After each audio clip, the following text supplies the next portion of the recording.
نبی اکرم صلی اللہ علیہ وسلم کے تعلق سے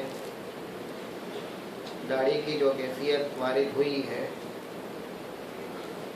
اولاً اللہ کے نبی صلی اللہ علیہ وسلم نے اپنی زندگی میں داڑھی آ جانے کے بعد کبھی بھی داڑھی کے کسی بھی حصے کو تراشا نہیں، کاٹا نہیں، کیونکہ اس طرح کی ایک بھی صحیح روایت ملتی نہیں نبی کے تعلق سے۔ اور کہنے کے اعتبار سے یہ پہلی بات ہے، نبی کا عمل یہ ہے کہ داڑھی آ جانے کے بعد نبی اکرم صلی اللہ علیہ وسلم سے تراشنا یا ایک مٹھ کے برابر رکھنا، اس طرح کا ثبوت اللہ کے نبی صلی اللہ علیہ وسلم کے عمل سے نہیں ہے۔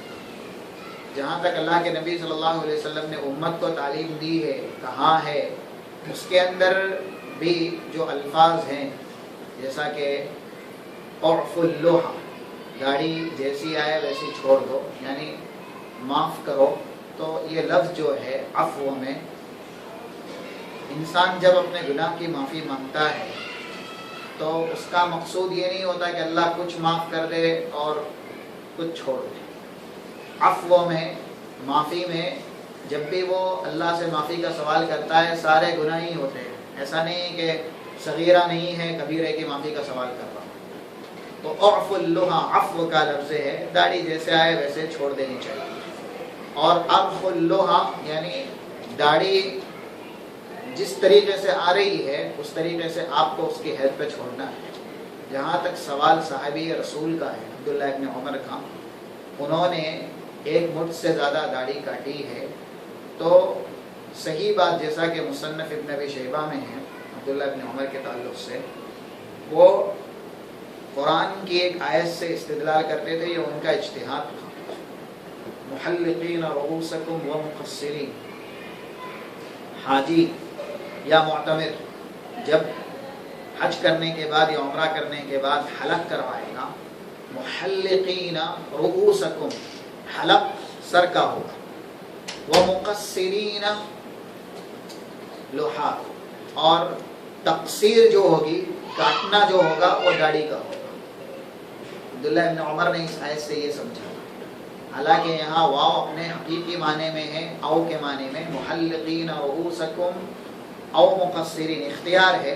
حلق جس نے کروا لیا تقصیر کی ضرورت نہیں ہے، تقصیر جس نے کروا لیا حلق کی ضرورت نہیں، اختیار ہے جس کو جو کرنا ہے۔ فضیلت حلق کی ہے، جیسا کہ نبی اکرم صلی اللہ علیہ وسلم نے 3 مرتبہ رحمت کی دعا کی ہے۔ لیکن وہ اس آیت سے استدلال کرتے تھے کہ محلقین رؤوسکم، سر کا حلق ہوگا، ومقصرین یہاں واو ہے اصلی معنی میں، یعنی اور، حلق اور تقصیر دونوں ہیں، تو تقصیر داڑھی کی ہے۔ اور یہ اجتہاد صحابی ہے، اور اجتہاد صحابی صحیح حدیث کی روشنی میں صحابی کا اجتہاد جو کہ صحیح حدیث سے ٹکراتا ہو قابل قبول نہیں ہے۔ اسی لیے ہمیں جو اسلوب سکھایا گیا ہے کہ نبی اکرم صلی اللہ علیہ وسلم اور اللہ کی نافرمانی میں یا ان دونوں کی مخالفت میں کسی کی بھی اطاعت جائز نہیں ہے، کسی کی بھی اطاعت جائز نہیں ہے۔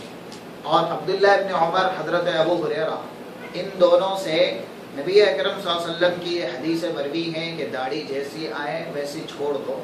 تو اصول یہ ہے، العبرۃ بما روا ولا رأى، راوی حدیث جو بیان کرتا ہے ہمیں وہ لینی چاہیے، کیونکہ ہمارے لیے فرمان رسول حجت نمونہ ہے۔ اللہ نے نہیں کہا کہ ہم نے تمہیں عبداللہ ابن عمر کو نمونہ بنایا ہے، بلکہ محمد رسول اللہ صلی اللہ علیہ وسلم کو نمونہ بنایا ہے۔ تو راوی جو روایت کرتا ہے وہ فرمان رسول حدیث ہے، اسی میں عبرت ہے۔ راوی نے کیا سمجھا ہے اس میں ہمارے لیے عبرت نہیں ہے۔ ہاں اگر راوی کی سمجھ حدیث کے موافق اور مطابق ہوتی ہے تو گویا ہمیں اس کی سمجھ قبول کرنی چاہیے، اور یہ نور علی نور ہے۔ لیکن اگر راوی کی رائے روایت کے مخالف ہے تو ہمارے لیے روایت یعنی فرمان رسول کو تسلیم کرنا ضروری ہے۔ راوی کی سوچ اور راوی کی جو فکر ہے وہ فکر پر عمل کرنا ضروری ہے۔ اسی لیے العبرۃ بما روا ولا رأى، راوی نے کیا سمجھا یہ معتبر نہیں ہے، بلکہ کیا بیان کیا یہ معتبر ہے۔